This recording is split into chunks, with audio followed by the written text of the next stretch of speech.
Won't be long now, girls. With thousands of locations spread around the world, billions of people have eaten at a McDonald's restaurant. Although many people question the quality of the food McDonald's offers, it must be doing something right because it rakes in at least $20 billion a year in revenue. It's the name. That glorious name, McDonald's. The Golden Arches has experienced its share of outrageous scandals over the years that range from the deadly serious to the downright silly. So let's pop the lid on the top 10 outrageous McDonald's scandals. It was love at first sight.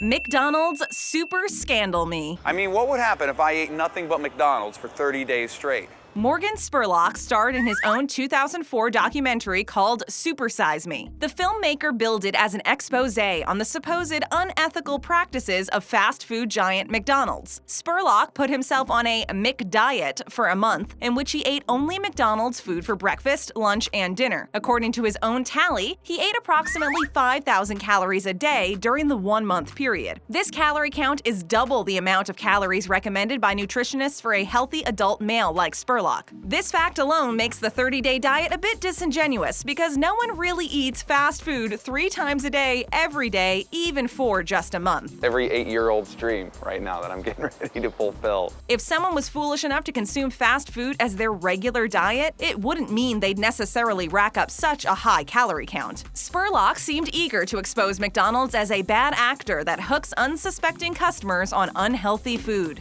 Oh, hi, Mark. No one is arguing that the food is healthy, but Supersize Me was intent on cooking up a scandal instead of using the available ingredients for a balanced discussion about how personal choices affect one's health. While Spurlock gained almost 25 pounds during the 30-day diet, it took almost 14 months to lose all the weight. But supposedly, he was eating far more than he claimed to be just to make the results more shocking. And no one has been able to replicate his results or get even close. Despite all this, in 2017, Morgan Spurlock released a new film, Supersize Me 2: Holy Chicken, which premiered at the Toronto Film Festival. Would you like to supersize it today? Oh, yes, I would. Checking us out for the first time? Then go ahead and hit that subscribe button and ring that bell to join our notification squad. Get your own. The McCheesey Conspiracy. Tomorrow and tomorrow and tomorrow. You may have heard of HR Pufnstuf from the world of Sid and Marty Krofft. This was a wacky Saturday morning kids cartoon that ran for 1 season in 1969. There have been plenty of whisperings that HR Pufnstuf was the inspiration for the Mayor McCheese character used by McDonald's. Looking at pictures of them side by side, many would say that they do not look that much alike, but many would also disagree with this opinion and cry foul. It seems that looking too closely at these characters could open up a Pandora's box. After all, these are clownish fantasy characters that are bound to have some similar attributes. It is a tale told by an idiot. This consideration hasn't stopped a scandal emerging about the originality of McDonald's famous Mayor of McDonaldland. Krofft's character does wear a sash with a medallion that has the word mayor on it, but that's the only real similarity. The same advertisement agency was involved at various times with both McDonald's and the Kroffts, and this has probably led to some people taking on a conspiracy mentality about the origins of the characters. The Kroffts eventually sued McDonald's and won $50,000, which seems almost like an afterthought given the revenue McDonald's generates every year. Would you like to try our apple dippers? Prank caller at McDonald's. Hello, Amanda. You don't know me, but I know you. One of the worst black eyes suffered by McDonald's resulted from a phone prank pulled on a McDonald's assistant manager in Bullitt County, Kentucky. The stupidity and creepiness of this one employee managed to tarnish the Golden Arches in a very public way. An assistant store manager was convinced by an anonymous caller that he was a police officer and that she should summon a young female employee who the caller said was accused of stealing a purse from a McDonald's customer. I know that right now things must look pretty rough up there.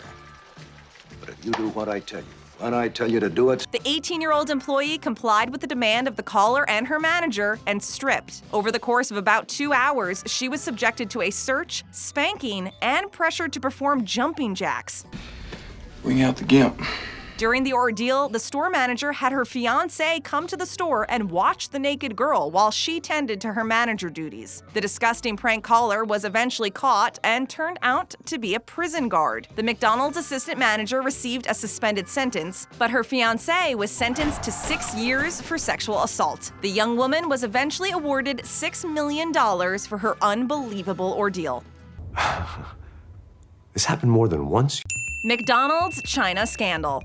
We'll move on to China now, where its latest food scandal has widened. McDonald's reputation in China took a hit in 2014 when a local supplier shipped expired meat to several locations. The bad food caused a number of customers to get sick. Shanghai Husi Food, the Chinese division of food supplier OSI Group, was fined almost $365,000 for knowingly providing bad meat to McDonald's. 10 employees of OSI Group were sentenced to prison, some for as long as 10 years for their participation in the scandal. The employees were found to be changing the expiration dates so meat up to a year past its sale date was repackaged as fresh meat. You're dead meat. OSI blamed the scandal on a former employee with a grudge who enlisted the help of journalists. McDonald's Asia sales dropped 9.9% after the scandal broke, but the company is confident sales will rebound over the long term. The fast food giant said it would keep OSI as its primary meat supplier, a relationship that goes back to the 1950s founding of the hamburger chain. This was an embarrassing and outrageous scandal that could have led to a number of food poisoning deaths. I don't know, you still sound like a little baby. I'm not a little baby! And show me! Hacking into McDonald's. A familiar story, yes, but this is no ordinary joke. In December 2016, customers in New Bern, North Carolina were treated to unexpected greetings at their local McDonald's. Someone with some technical savvy and too much time on their hands hacked the frequency used for the drive-thru intercom system. Instead of receiving a friendly hello, customers were told McDonald's employees were using the bathroom but would get their food right away without taking the time to wash their hands. The hacker also used profanity and broadcast audio of an adult movie to unsuspecting customers. This must have been a strange experience for people who just wanted to get a quick bite to eat. When you pop me from behind, I think you damaged some nerves. Okay. Hackers who have commented about this story have told reporters that it is easy to overpower the weak frequency used by the headsets. One computer geek explained that he'd sit across the street from a drive-thru so he could watch the reactions of the customers and employees as he taunted them. Although this scandal seems relatively harmless, the McDonald's manager took it seriously and called the police to have them launch an investigation. This harmless but still outrageous McDonald's scandal is one that has yet to be solved. Watch closely. You may be able to help solve a mystery. Too darn hot at McDonald's. Suing? What for? The coffee was too hot. Coffee is supposed to be hot, but apparently not that hot. On February 27, 1992, Stella Liebeck ordered a cup of coffee from her local New Mexico McDonald's. The 49-cent beverage would prove to be a very expensive one for the fast food chain. Having purchased the coffee at the drive-thru, Miss Liebeck's grandson pulled into a parking space so she could add cream. She placed the cup between her knees and pulled off the lid and spilled the entire cup of coffee onto her legs. Her cotton sweatpants held the coffee against her body. Her thighs, buttocks, and groin were scalded by the hot liquid. Her grandson took her to the hospital where she was found to have third-degree burns over 6% of her body. During her hospital stay, she had to undergo several skin grafts to repair the damage. Miss Liebeck remained partially disabled for 2 years and remained permanently scarred. She tried to settle with McDonald's for $20,000 to cover her medical expenses, but she was rebuffed. You get me one coffee drinker on that jury, you gonna walk out of there a rich man. After rejecting several more settlement offers, the case went to trial in New Mexico in August 1994. The case was eventually settled for an undisclosed amount believed to be approximately $500,000. The lasting fallout from the scandal was that McDonald's put a more prominent warning on the cups and improved the cups. However, the chain did not lower the temperature of their coffee, which is still served at 176 to 194 degrees Fahrenheit. I don't care! Not loving it at McDonald's.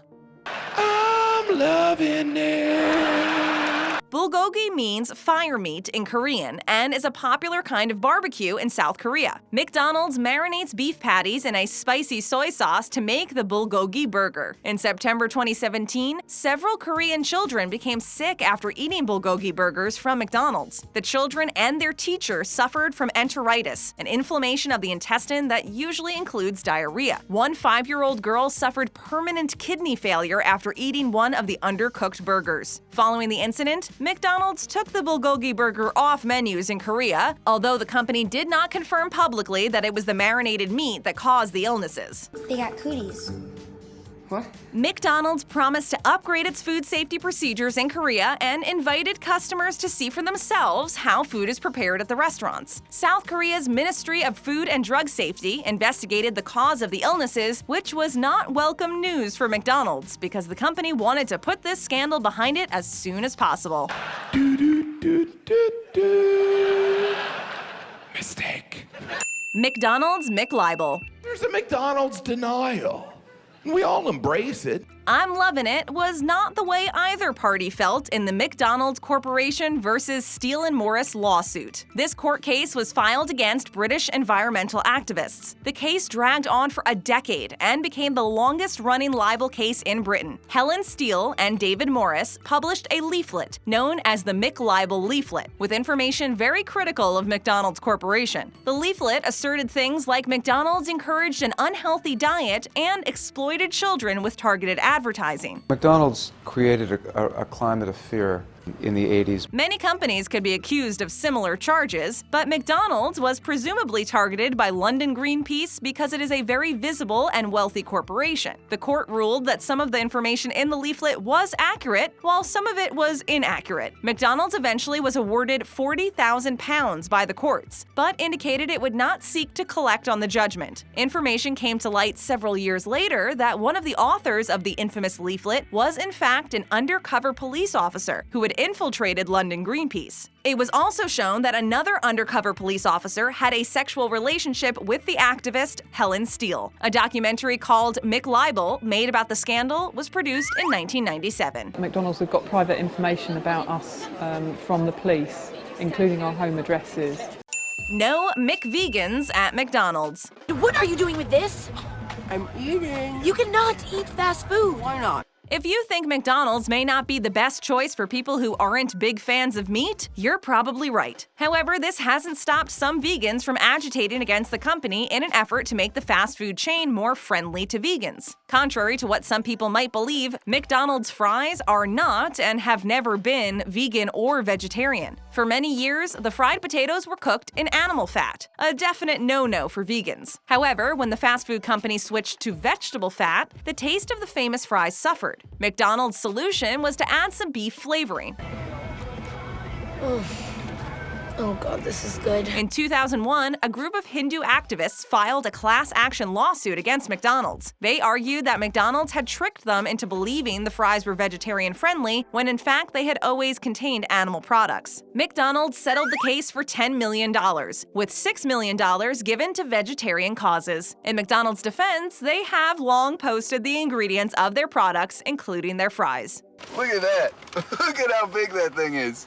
Soylent Pink at McDonald's? It's an image that often gets associated with McDonald's, and it's a question that we get a lot. Science fiction fans might be aware of the 1973 movie Soylent Green, starring Charlton Heston. Based on the Harry Harrison novel called Make Room, Make Room, this movie described a dystopian future where a resource-depleted world led the government to allow companies to secretly process corpses to feed hungry populations. Soylent Green is people!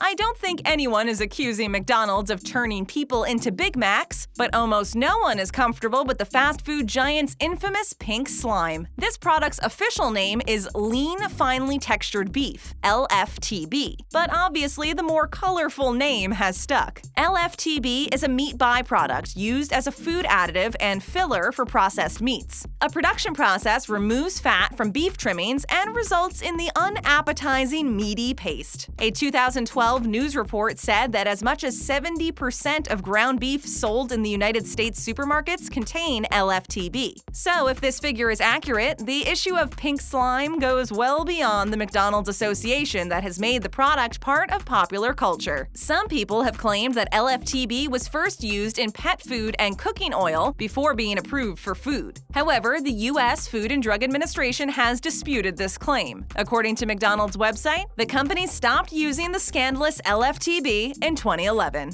See, that's the experience that I remember. That reminds me of my childhood. We've got more than scandals on our menu, so stick around and click on another one of our great videos. And to find out how to become an official BabbleTopper, click on the join link in the description below.